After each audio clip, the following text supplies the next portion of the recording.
ಇಲ್ಲಿ ನೋಡಿ ನಮ್ಮ ಹ್ಯಾಂಟ್ವರ್ಪಲ್ಲಿ ಹರಿತಾ ಇರೋ ನದಿ ಶೆಲ್ಟ್ ಅಂತ ಇದ್ರ ಹೆಸರು.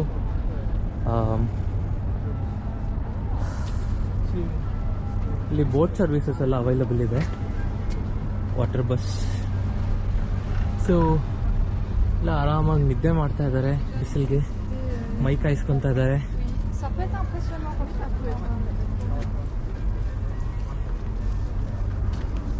ಇದು ಇಡೀ ಸಿಟಿ ಎಲ್ಲ ಹರಿಯುತ್ತೆ.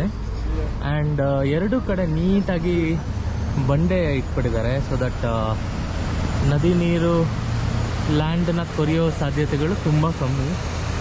ಆ್ಯಂಡ್ ಇದು ಈ ನೀರಲ್ಲೇ ವಾಟರ್ ಬಸ್ ಅಂತ ಓಡಾಡುತ್ತೆ. ಸೊ ಒಂದು ಊರಿಂದ ಒಂದು ಸಿಟಿಯಿಂದ ಒಂದು ಸಿಟಿಗೆ ಕನೆಕ್ಟ್ ಮಾಡುತ್ತೆ. ಸೊ ಅದರಲ್ಲೂ ಹೋಗ್ಬೋದು, ಒಳ್ಳೆ ಎಕ್ಸ್ಪೀರಿಯನ್ಸ್.